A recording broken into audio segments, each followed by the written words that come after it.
Welcome, everybody, to another episode of the SEA Wheels podcast. I am Eric, and to your right is Julian. How are you doing this week, Julian? It is very right that I'm on the right because I'm always right. Yeah, So here we go. I'm fantastic. doing well. I'm doing well. I'm actually happy that we're actually making this on time for once. We are.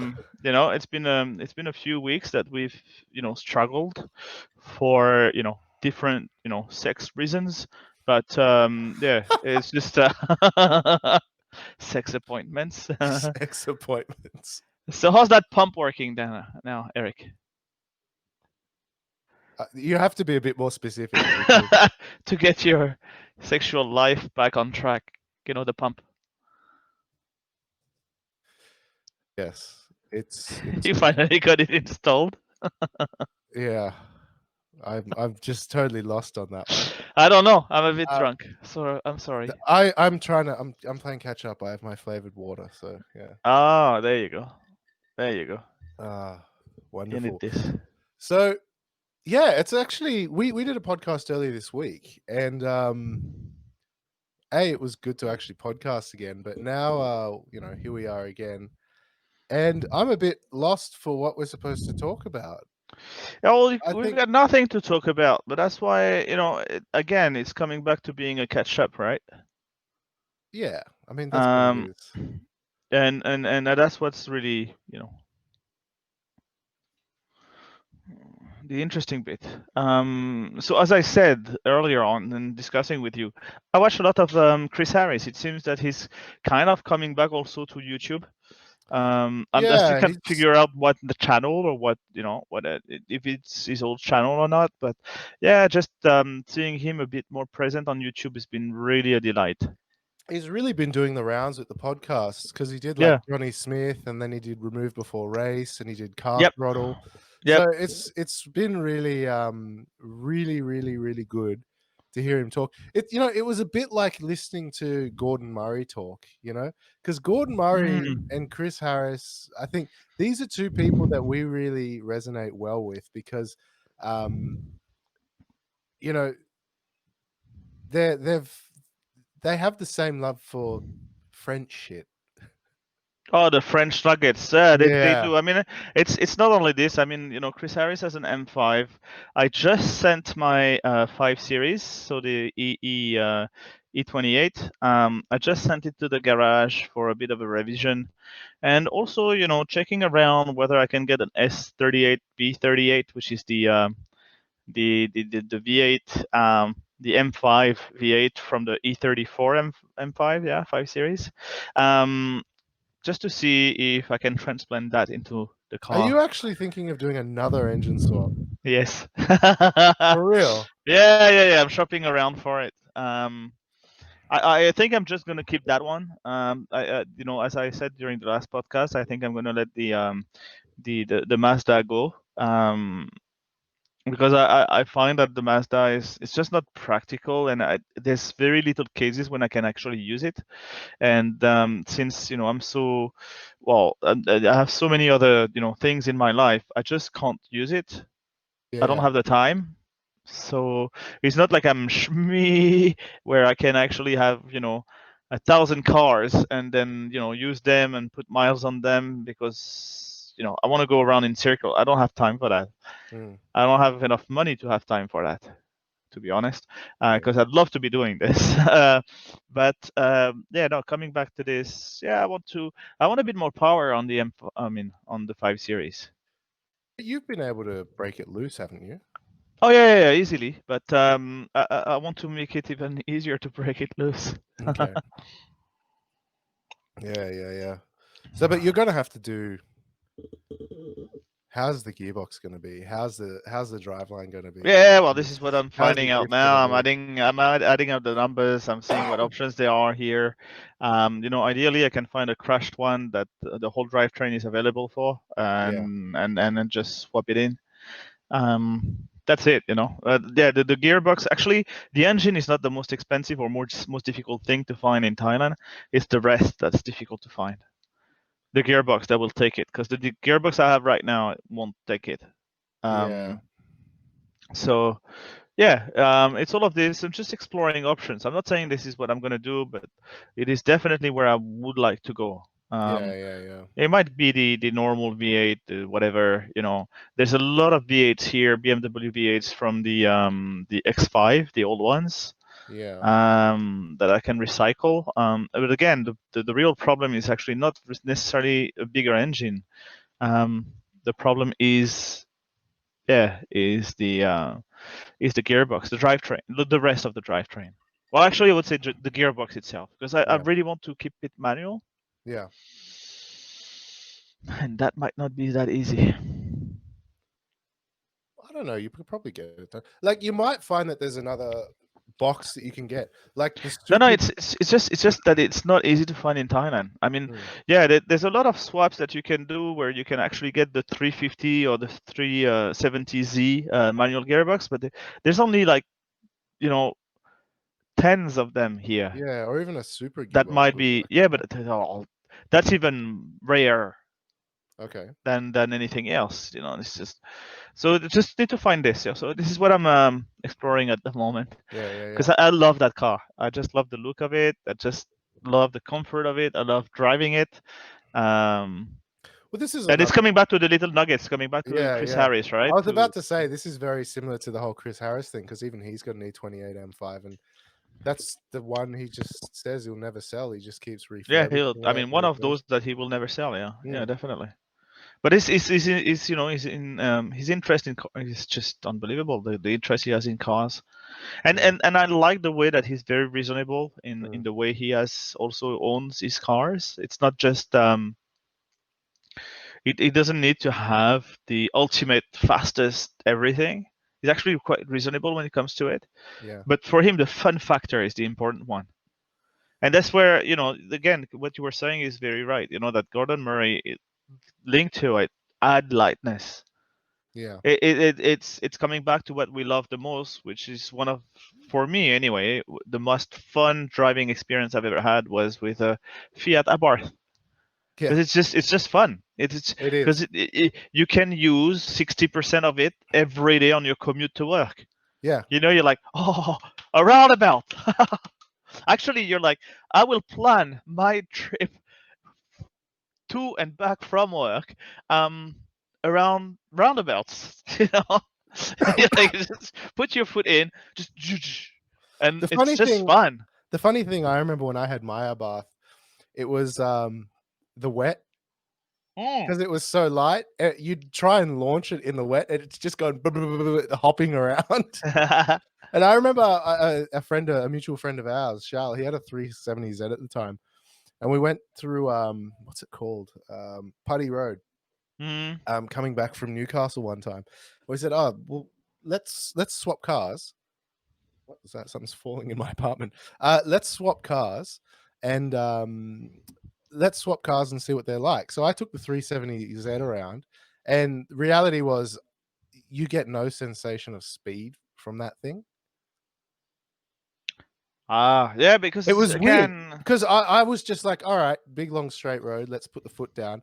And I'm just going and I'm like, this feels really safe. And I look down and I go, wow, that's not a safe speed. and, and and like when he was driving it, he was like, one of the things he was saying was like, how are you keeping up with this thing with me like through the twisty shit in the straights? There's no way. And I just went, I don't know. I just there's a few times where it's fucking sketchy. And he goes, dude, that thing just bounces around everywhere. And I'm like, yeah, but it's fun, right? yeah, but that's the fun thing, that's the fun factor. You can Yeah, drive it yeah, at yeah, 50 k's an hour and have fun. And as I said, just be waiting for the next roundabout. yeah, When with a car that is a lot more capable, there's nothing you can do. I yeah, mean, unless you bring it to the track, and even then, I wouldn't have the skills to actually use that. So yeah, that's why, for me, those little nuggets are a lot more fun, and that's my point. Even in sim racing, yeah, in sim racing, it's the same thing. Because for me, driving those small cars, keeping the momentum, it's actually a lot more fun than driving GT3 cars that are just, come on. It's just, I GT. I, I Okay, love okay, I love the two extremes. Okay, I love the two yeah, extremes. I love the little nuggets. I love when we drive Formula One, because it's just like so. it's a different momentum, right? It's just braking, right? It just Yeah. the braking and the speed around the corner. You just need to keep that, right? So Yeah. those two extremes are kind of interesting, right? But sorry, I'm trying to. Yeah, those two extremes are kind of interesting. But in the middle, the GT3 cars, they're a bit too easy and too, in sim racing anyway, a bit too easy and a bit too,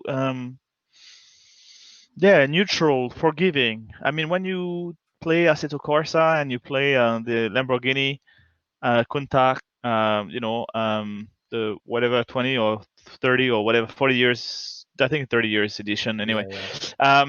The powerful one, there's just like it's so crazy to try and control. It's so Yeah. difficult, and it's a lot more fun. I find myself personally. Yeah. Yeah. I mean, I'm a bit different on that sense. When I drive, it depends on the car. But like when we pick some of these slow modern cars, Mm. like the Caterham or the BRZ or some of these little hatches, I get bored. I don't know. I don't, and You I get gotta. bored on a straight line. Yeah, this is the problem. I get in the car, I drive, and it takes so long to get to the corner. And we're talking sim racing here. I mean, it's a bit different for real life. Real life is a different story. But it takes so long to get to the corner that I'm just like,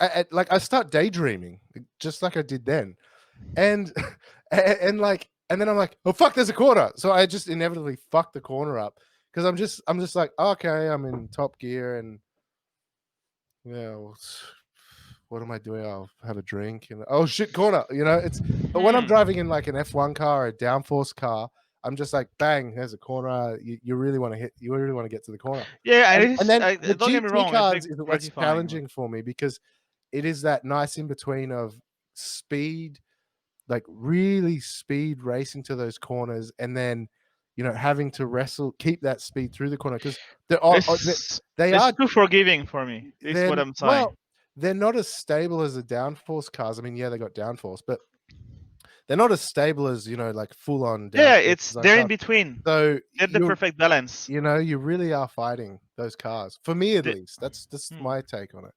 they're very. I agree. I mean, like, but the thing is, because they're in between, they're very forgiving as well. Mm, Because you always have the power to be able to take over.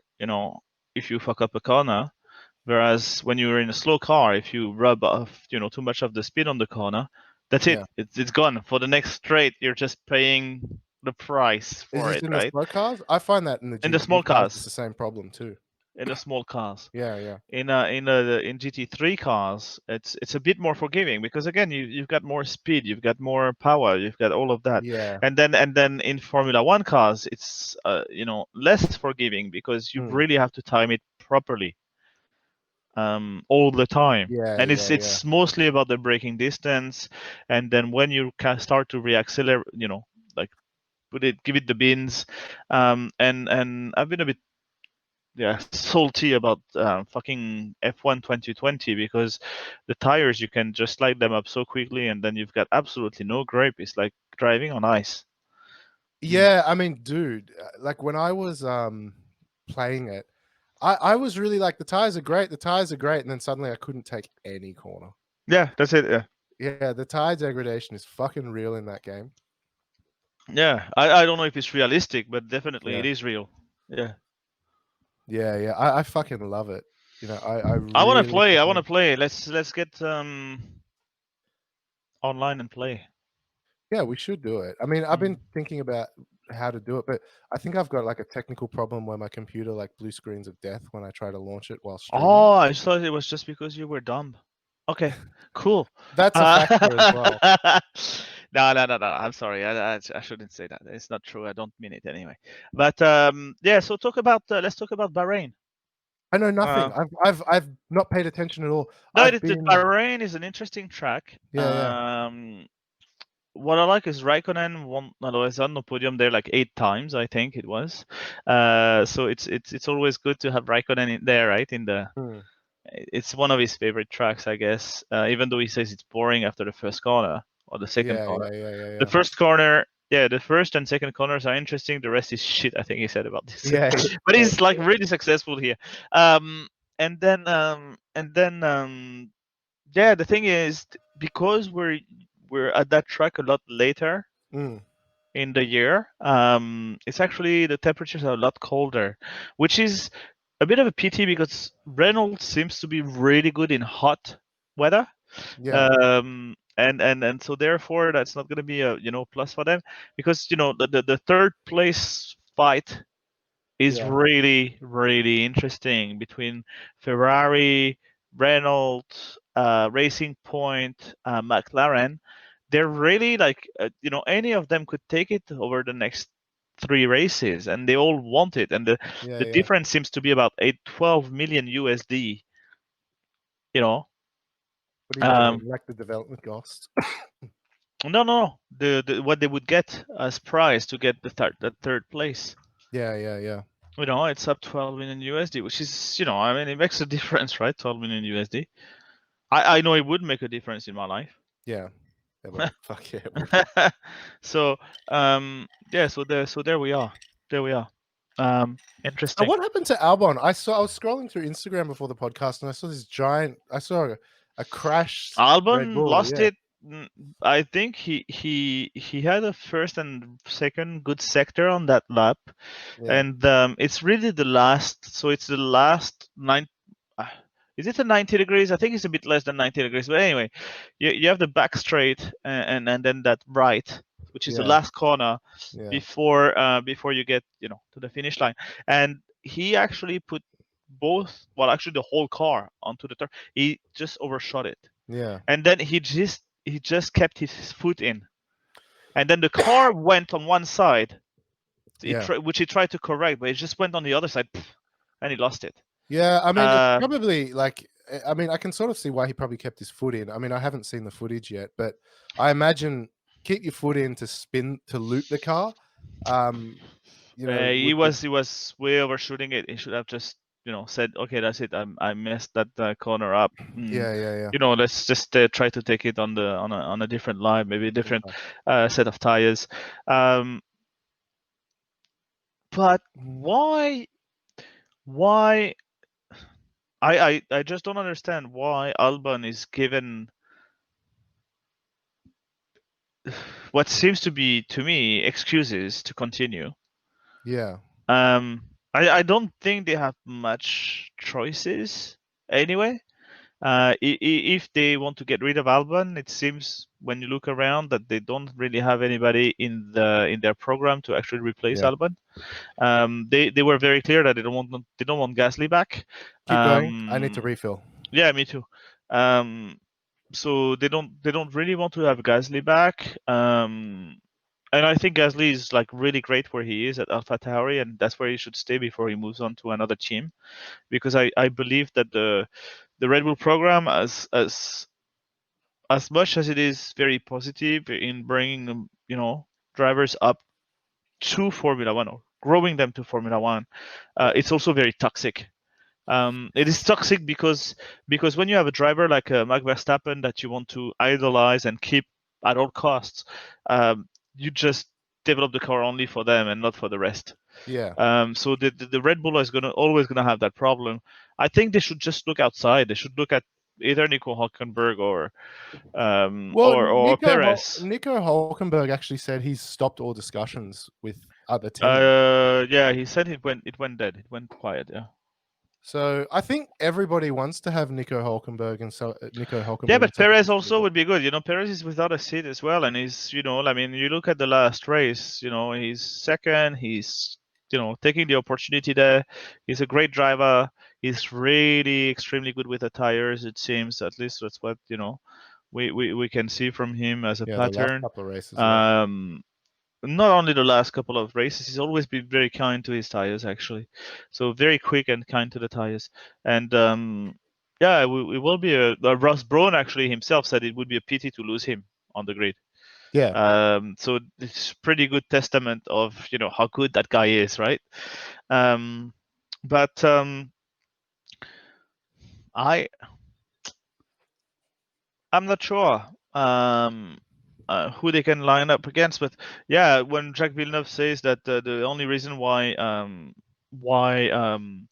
Albon is still at Red Bull is because he's Thai, because of his passport. I agree, actually. I think that's I, the reason why. I thought the only reason he was in there was because of that. To be completely fair, Yeah, yeah. the other thing as well is like, again, I think we have to acknowledge that everyone on that grid is a fucking good driver. They're all except Grosjean, but all of them are just unbelievable. Nah, I'm kidding. Yeah, But yeah, no, all of them are really, yeah. I mean, they're exceptional. It's the top 20 anyway, right? yeah, It's the top 20. it is. There's, It is. yeah. So that's why the ticket to entry is so expensive as well. But the thing is, Alex Albon has been given so much leeway from a team that we know is actually usually very harsh.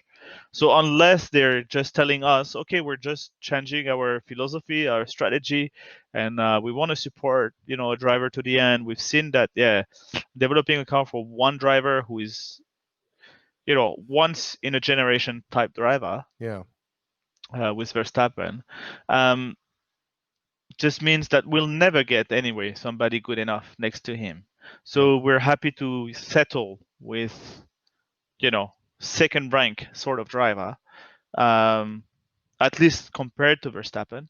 Um, yeah, then that's it. You know, yeah. that's it. I get it, and that's the funny thing. Like a lot of teams say, no, no, no, we don't design for one driver. But the reality is they all do. that's exactly what they do. Yeah, like They have no choice. well, I mean, even when, and this goes again, Chris Harris and what's his name, Gordon Murray. Like when Chris Harris was interviewing him, and he was talking about who was he?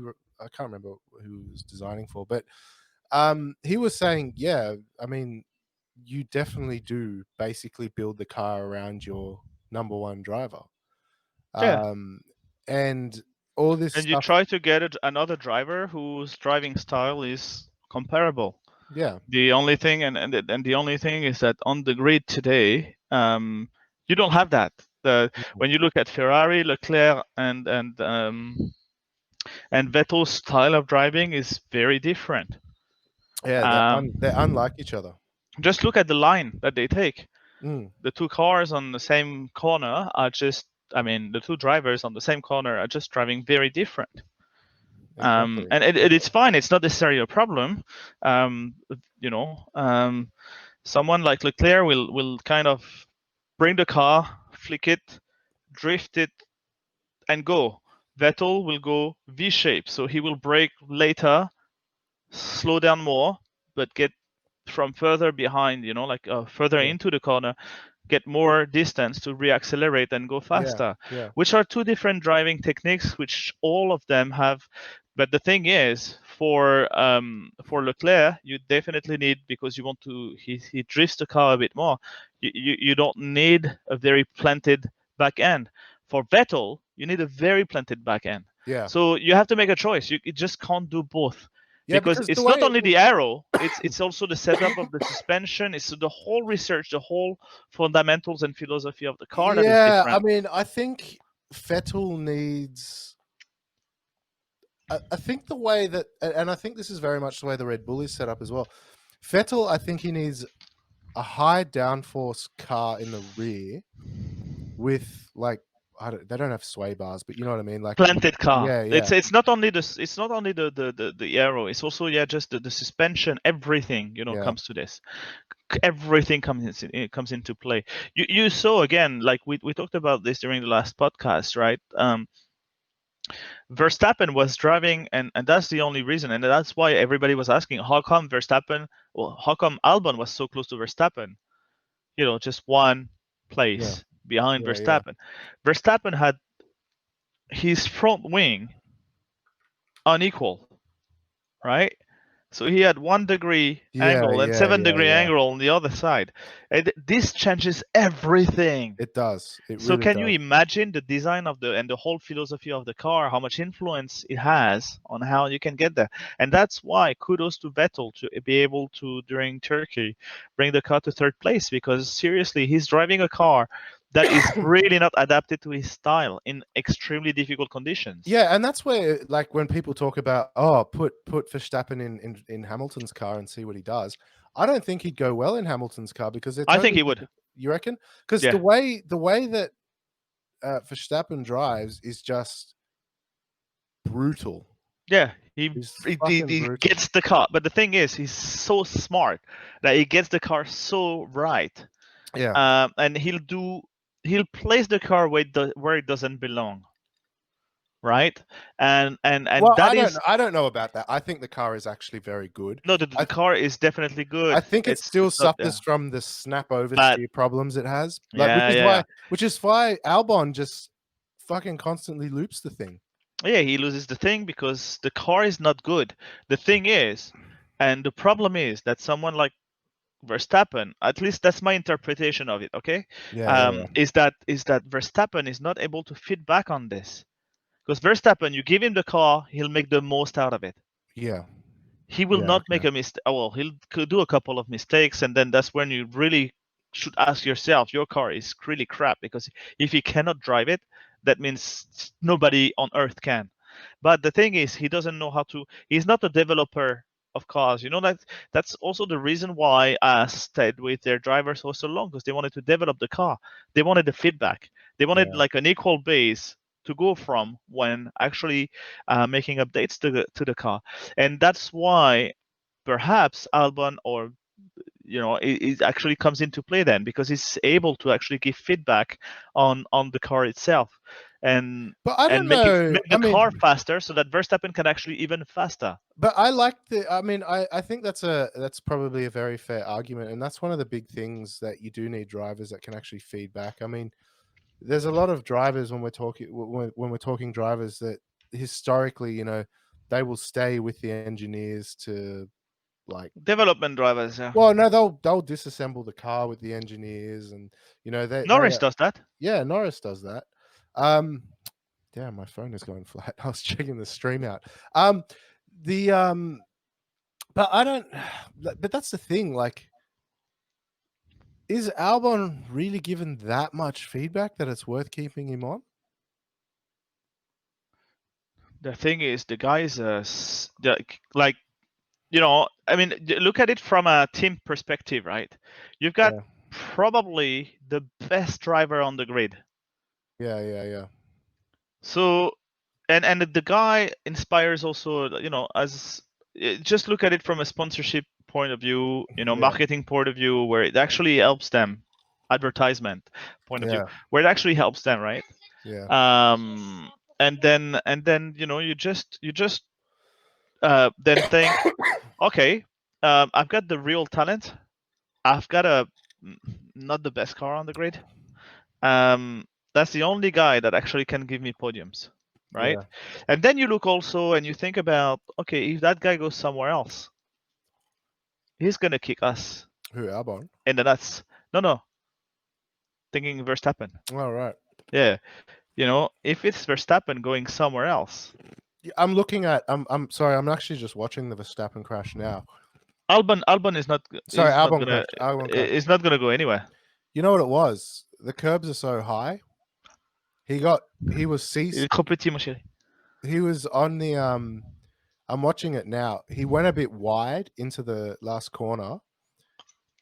A He bit wide. It was like all four tires on the turf. No, no, no, no, no. What you just what you've I mean, you've got to watch it. He ends up going wide, right? Hmm. Hmm.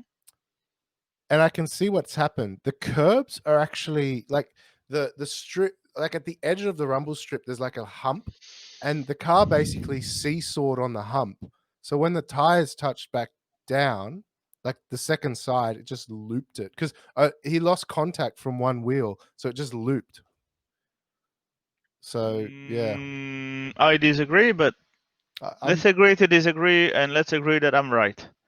I I'm on mean, the right anyway of the screen, I so mean, he there's fucks nothing up. you can do. He's been fucking up so much, and if Albon stays in the sport, I think he'll be like another Gasly. I think he's going to be quite successful. Coming from a team with such high pressure and everything like that, and then going Oh, into it's good learning, yeah, yeah, definitely. yeah. And It's a good school. I do hope he stays in the sport because he's proven a lot that he's a good driver in the sport. But looking at this mistake, I go, he can't. Yeah, he went deep and wide. And I think there's some track problems there. Well, not. I don't actually think that they're problems. I just think it was a factor in his spinning out. So yeah. But anyway, Yeah, I think, I mean, I think he went too far. And then yeah, he was, he just was trying too hard, wasn't he? yeah, really, You yeah, know. yeah. But he did get a timing in FP2, and FP3 is in what? And that was enough for 10th, huh? Actually, it's not a bad time, right? Yeah, Enough yeah. for 10th at the beginning of the session. Again, there's no denying his speed, Mm. but he's, I'm sorry, but his qualifying and race pace and racecraft are to put into questions. I Because mean, I look at him and yeah, he's only yeah, he's he tried to overtake Hamilton, and Hamilton took him out so many times. Why did he have to overtake them there also? Like, why is he like so not patient that he actually goes for overtakes that are, on the outside? The beautiful ones, don't get me wrong. When it goes through, he's a genius. But when he messes it up, it's just, you could have waited until the next DRS zone, and you would have been able to take them over without the drama. I don't The know. spectacle. I don't know that I can support that frame of thinking because Verstappen fucked up a lot when he first came in, right? Of course he did.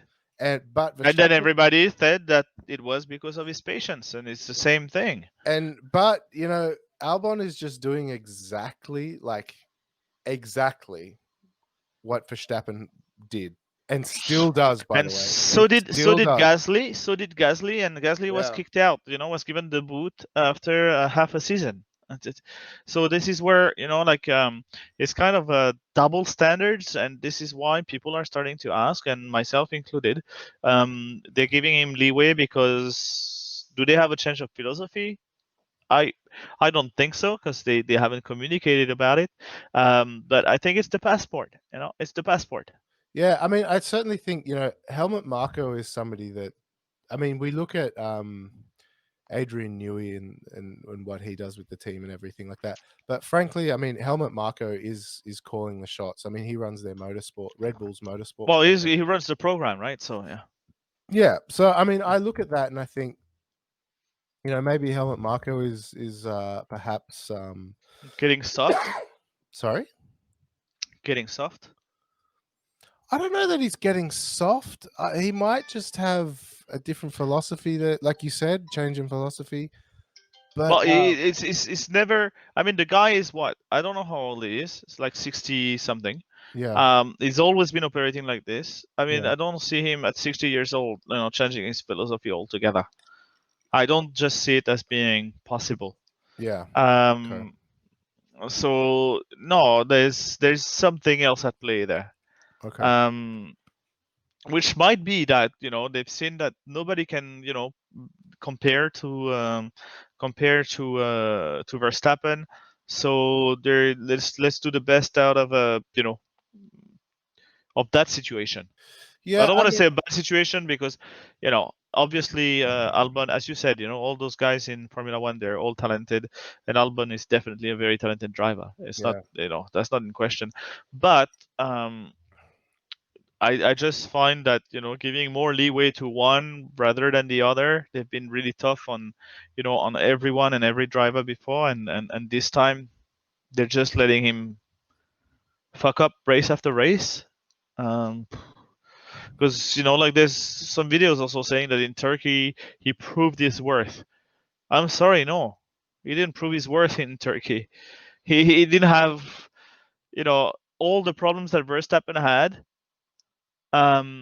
There was no real capitalization on. He should have been like on the podium if it was him proving himself. yeah, Seriously, it should have been, with all the problems, the errors also of Verstappen. Because he flat spotted, he had to pit in early, which like completely messed up the strategy there. And then that problem with the front wing and everything. There's no way he should be behind him. No way. I mean, as like normal expectations, capitalizing the number two driver. Because anyway, any way you look at it, he's a number two driver, um, is to help your number one driver. When the number one driver is underperforming, he should be in front. Yeah, When the because number one driver has a retirement or a technical problem, second driver should be in front. When the number one driver wants to get and play with Mercedes to try and undercut, overcut, and all of that in all those games, the number two driver is there. but you know what? They're trying to recreate the Vettel Weber team. As much as Vettel and Weber didn't like really get along, because Vettel was a cheeky motherfucker when he was winning, right? Mm.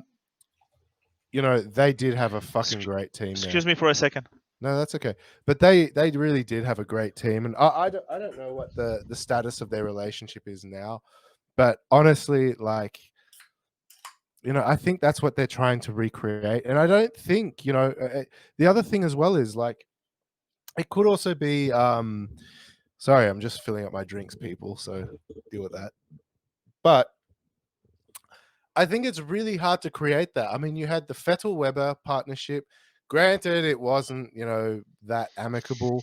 And then you also have what was the other one? Yeah, but they had the better car at that time. They were in front, so it wasn't. Yeah, It's but not like, I mean, okay. So there were some seasons that were a bit more difficult than others. But yeah, they are no. achieving exactly what you said, which was when the number one driver isn't performing, the number two driver needs to be there, and Weber was consistent all the time. And then you look at it again when Mercedes had Hamilton and Rosberg. Yeah, I know you don't like him, but when you had Hamilton and Rosberg as a team, you had the same thing. You had Hamilton doesn't perform, Rosberg. And Rosberg was actually fighting for the leads, fighting for position. Hey, Bottas I'm isn't. gonna say it now, Yeah. Eric, my friend. You're my Rosberg. You're not, I'll give I you can one look at it. season. I I'll can look. give you one season. I can look at it. I can look at it this way. I'm either your number two or I'm your number one backup. So I can look at that. I can look at that. Look at it that way, uh, right? I love you, man. You know it. Yeah. So man, but I think that's what everybody's chasing, you know. And I mean, even I've got FP2 results in front of me, and I just look at it, and it's FP2, so who cares? But Actually, about FP2, I just missed F2, and the F2 is also pretty exciting. Mick Schumacher coming, announced to be in Haas, right? So, yeah, that's going to be exciting to have a Schumacher name again on the grid. The the third, third one, yeah, yeah, yeah. So you had Mick, you uh, had Ralph, and then yeah, Michael, Ralph, and now Michael, Mick. Ralph, and now Mick, yeah. Yeah, So yeah, it's gonna be really good to have that name again. yeah. It's been pretty underwhelming in the past to have the big names back. Mm. But I think he does have talent. He's going to But be you at the know back of what? the Like grade. even when Michael Schumacher was racing for Mercedes, he was still getting good position. I mean, remember Yeah, Braun GP sort of he sandbagged. did embarrass himself a little bit a few times also. Yeah, Yeah. by trying to be just over aggressive, over driving the car. Yeah. But just remember the Braun GP car that Mercedes took over for that first season and second Mm, season before they had mm, the turbo era coming. mm. That was an underdeveloped car. Even Braun said, "Look, we really wanted to win that championship, so we just put everything into the car that year, and we really took resources away from the following years. Mercedes bought the team over, and they were left with a car that was underdeveloped. Now, when the regulation changes happened, obviously Schumacher then stepped down, and then in came Hamilton, and it was a different story. But even still, Schumacher was putting that car in seventh, fifth. He was still doing a good job. I don't know. Don't get me wrong. He was doing a good job, but yeah, also, yeah, not maybe not. At least some races didn't feel that he would belong to the midfield, and was not racing like he should be in the midfield. He's an overly aggressive driver. I mean, his own career of Schumacher is not without controversy. Also, Yeah, right? So this is just what I'm saying. yeah. I mean, There are some times where it's, he's not playing it right. hmm. It's You know what the overly thing is? aggressive, I guess. Hamilton has got the leeway in the car because it's developed for him. Let's be real. To be genuine about his talent and then winning those races. When Schumacher was winning in the early 2000s and 90s, like, The early noughties. yeah, the early noughties and earlier, the reality is this, okay? The cars, like Ferrari, McLaren, who else was there that was really strong? Um, there's Yeah, I can't remember. McLaren, Williams, Ferrari, Williams as well, because they Williams had in the BMW. 90s. Yeah, Yeah, yeah. Also, you, um, just yeah, trying to think now. yeah. I'm trying to think as well. My history of Let me F1 try find my muse. is, but at that time, the cars were pretty close together. You know what I mean? It wasn't like you. It All wasn't like the Red championships Bull were won ever. by half a point. Yeah, you didn't have like the Red Bull era dominance, and you don't have the Mercedes era dominance. I mean, yes, it does happen. Like you had Lotus in the 70s, I think it was. You need the When best car. You need the best car that year to win. Yeah, And exactly. again, no, no, I respect what you're saying. I respect, your train of thoughts there. You know, you can be the best driver if you have the shittiest car. There's no way you're gonna do anything. Yeah, and If you put Hamilton in a Williams right now, there's nothing much he'd be able to do. yeah, Same thing with Verstappen. But at the end of the day, you know, it's always been like this, and records are meant to be broken, and they yeah, will always be broken, and that's just the way we need to look at it. and this, Like, be excited for the next generation, and Formula One is a sport where you don't have to look just at the first and second places. Right now, the excitement really is on the third place, for example.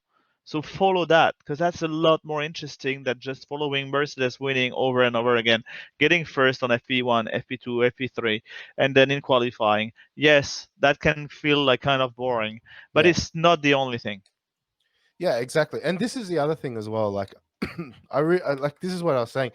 When people talk about how Schumacher won his championships, like, was it who did he take out? He took out Massa or somebody like in that race in Brazil. I can't remember. I can't Uh, remember. No, it wasn't Massa. no. Irvine? I don't know. It was somebody. It was more of a Procena thing that was the famous one, but yeah. Yeah, but you know what? You know what the thing is, like, the competition for a long time was fucking ruthless because, like you said, it was won by a point. The championships, and Half a people, point, yeah. yeah, yeah, and people make it out that like at that era, the cars were closer together, so you didn't quite have. You can't just have like a Hamilton that and Bottas as well that just walk away with the points. I think there was a big point to be made also on reliability, also at that time. Yeah, I mean, if you look back the 80s and everything, they had one car for qualifying. The engine was like one lap engine. yeah, yeah, it's just yeah, it's like what's like completely mad. yeah, yeah, Uh, yeah, exactly. And so it's like, there's a lot of things that change. I think it's very hard to compare Formula One because it's ever and always evolving. yeah, Um, but you know what's happened to Formula One is what Audi did to World Endurance Championship. I know it's not your favorite racing, but oh um, no, don't no, sorry. It's not that it's not my favorite. I actually I don't have the patience to watch it, yes, because I don't have the time actually. But I know I admire it a lot actually. I just so it's not that I don't like it or and if anything. you I love it. and if Any kind of racing I love. yeah, You give me like two trolleys, you and I, racing around, the supermarket. yeah, I'm in. You know, I love yeah, racing. and but that's the thing as well. I mean, like if you were doing it, you'd be so invested. But what Audi did is the whole reliability thing. I mean, granted, Audi and Peugeot had their years where they had reliability issues, with the turbo bearing problems that Peugeot had that cost them the championship Mm. or the win at Le Mans.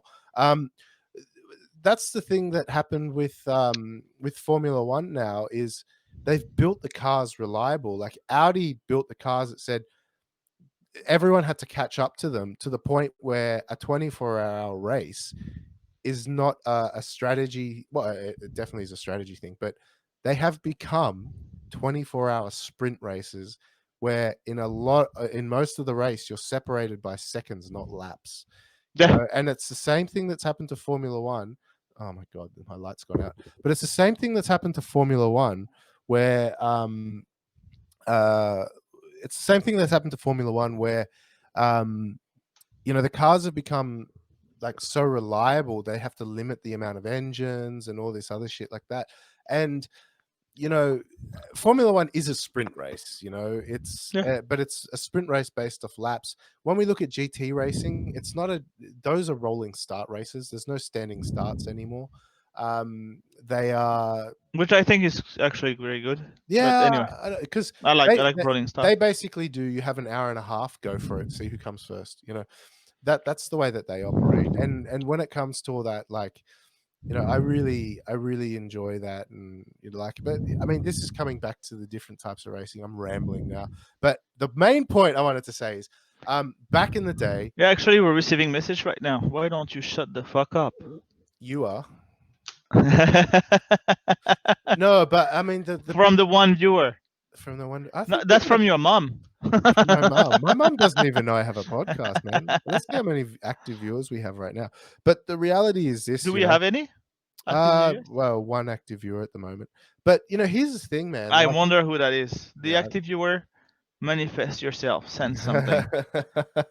Well, I've only got ads posting on our chat and on Twitch, so whatever. But here's Wow. a point. The point I wanted to make is there's a lot of people that don't respect Schumacher's um the way Schumacher won his 7 titles. But I'm sorry, at the time you had to be ruthless. Fucking ruthless to win. Now you've got the best car, you've got your number one driver. As long as they're consistent, they put in the times, they're going to walk away with a championship. That's how it happened with Vettel. That's what's happened with Hamilton.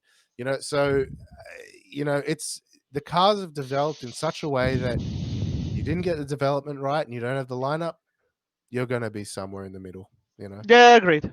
Yeah, yeah. Agreed. Agreed. But yeah, and that's where when people sit there and they talk shit about Schumacher about, oh, but he did this to win this championship. I go, oh, shut the fuck up. It's like a lot of Hey. these people weren't even like actively watching these races. No, At the I mean, time. come on, come back to Prost and Senna. Like bitching the car and all of that. Like they did all the same thing. It's always Yeah. been like this. You go around. Actually, I would say today, it's a lot more fair play than it used to be. Oh Um, yeah, yeah, yeah. That's right. yeah, it was just ruthless before. Yeah. And you had to play that game, and like Schumacher getting on, after Raskas, like in Monaco, just let's go straight into the wall so that I get pulled. Yeah, yeah. It's genius. Yeah, yeah, yeah. I'm like, wow.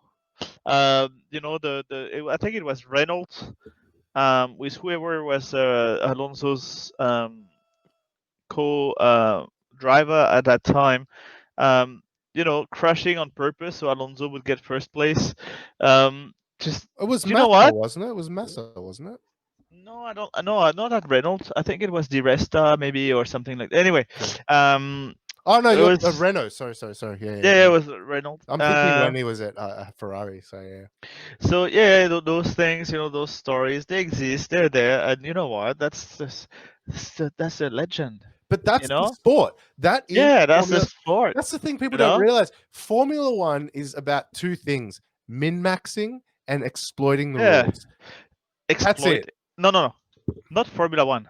Racing Yeah, is. racing. That is racing. Like the shit that Toyota used to do in WRC back in the 90s when Colin McRae was still With around. the turbo? Yeah, with the turbo.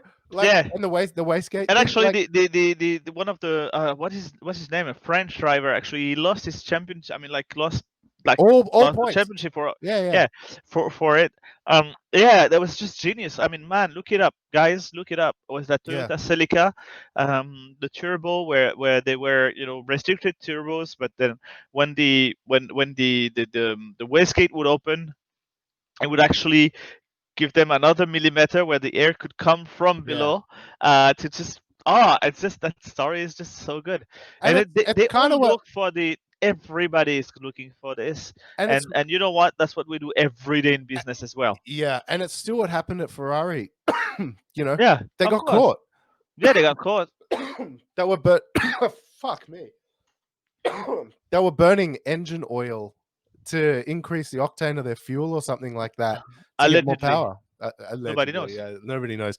But I would say that's the most But plausible, the plausible argument. You what know? I find admirable is that actually I think it was Red Bull asking, oh, if they can do this, so can we? So that's where they asked the Yeah, clarification of the rules. yeah, And yeah, yeah, yeah, Mercedes take on this was like, oh, we need to go faster. yeah, We need a better engine. yeah, And that's what actually just got them the incentive to actually kill everyone with the yeah, engine that they have. And it's just that's the way it is. That's the way the world works in many ways. Actually, yeah, it's kind of a condensate of how the world works. Because you know what, if I can get a business advantage by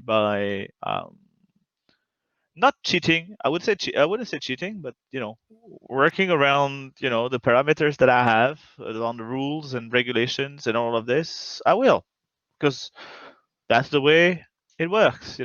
yeah, I'll never cross that line, but I'll get pretty close to it.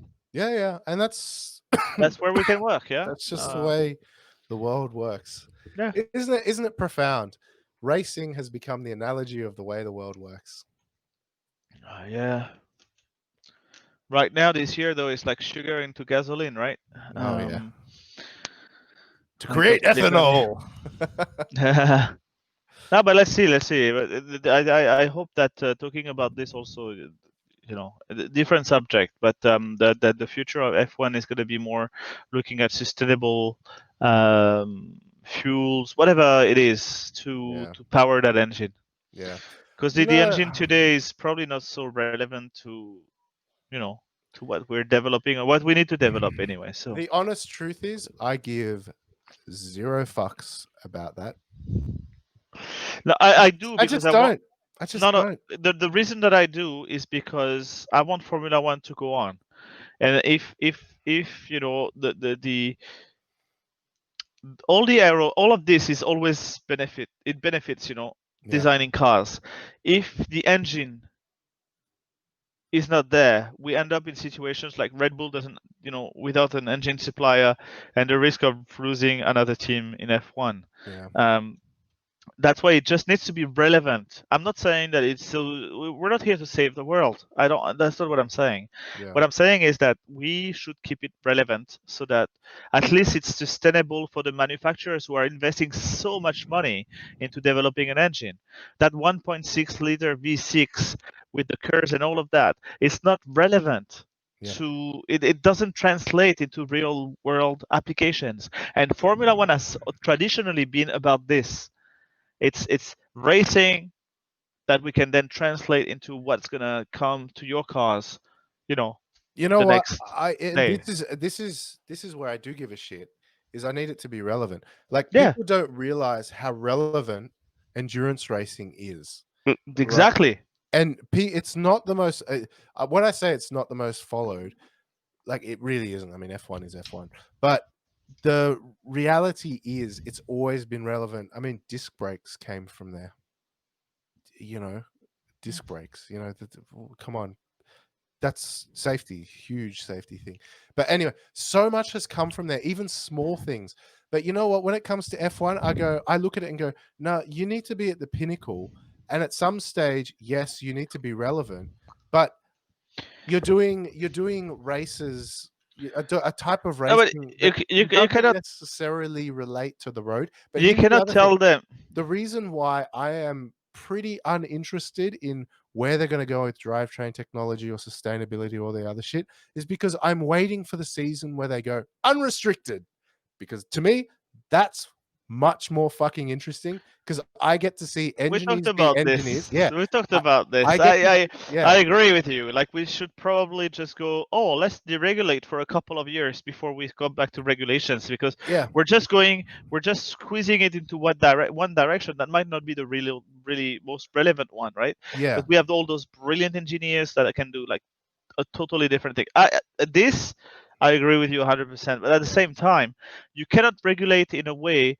Oh, let's improve stereo system Yeah. so much when now we have 7.1.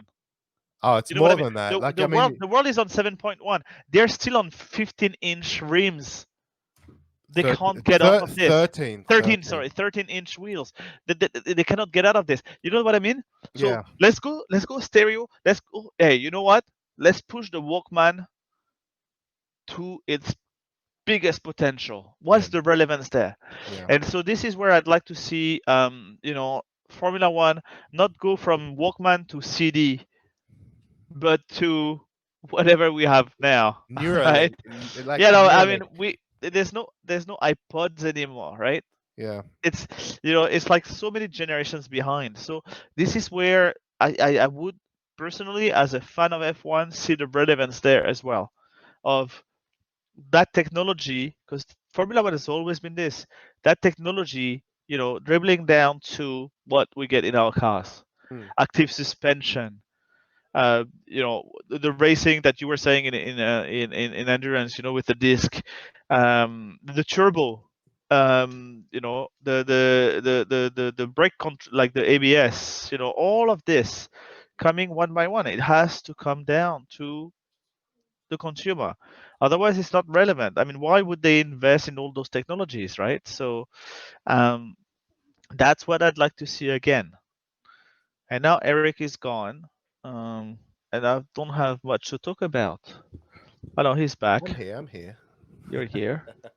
I just had to do something. Um, Has I to think I bust a think nut. that's later. But I think you're absolutely right there because when we're talking about things like, what can it actually bring? Like, man, it doesn't bring much anymore. And at some stage, you're saying, has it just become an entertainment sport? That's okay as well. That seriously is okay as well. If you just go, it's an It entertainment needs to sport. be that as well. Hmm. But the thing is, let's do it with relevant technologies. Yeah, and yes and no. But That's it. here's, For me, but the electric car, the whatever it's called. It's nice. It's nice to look. The racing is very close and all of this, and the innovation that they have between the slow lap and all of that. It's okay. It's good. yeah, Like yeah, continue yeah. doing this, but it's not exciting.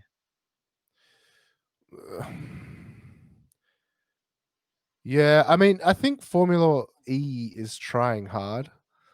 Too Um, hard. I don't know. I think that they're just trying to develop a formula. They're trying to develop something, and I find it admirable what they do because I think Formula E is definitely more catered towards the spectator than it is the viewer. You know what I mean? Because I've watched Formula One races live, and it's not as exciting live. You know what I mean? So to be able to go, I take this street to work, and there's a race running on it. Like stuff like that. Um, Yeah, but that I mean, that I like love. you're a wrong example because your mom took the work to streets. But yeah. Um. Anyway, I think it's enough for tonight. You're good. I'm good. Fantastic. All right. I always love our catch ups, and I still have a lot of catching up to do to you, man. No, no, no. But we're gonna jump into our seats and we're gonna go I've got racing to now. build my fucking seat now, so you got to give me half an hour. You do that. Yeah, yeah. We'll see what's happening. All right. Well, thank you, everybody. This has actually been a great little chat pre-Bahrain qualifying, but And I'm not gonna be late for the race, and we should be Eric. We should be on Discord for the race itself. yeah, we might even be able to stream live commentary. It's possible, you know. Yeah, sure. Let's do that Probably too. do that. Cool. I'm watching the qualifying tonight, the race into the race. Okay. And then the race itself. Yeah, I can't wait. Actually, Let me see when qualifying is. 9 p.m. I might still be here to be able to watch it, so that'll be interesting. If not, I'll be watching the results on my phone. That's for sure. I'm gonna watch it live there. Yeah, I'm gonna yeah. watch it live. All right, everybody. Thank you. This has been another episode of the SAE Wheels podcast. Remember, like, share, subscribe, follow, whatever you need to do to get the regular updates. I've been Eric. To your right has been Julian, and we'll see The you all guy next who's week. right. The guy who's right. Cheers. Cheers. We'll see you See all you again guys. soon. Bye. Be good.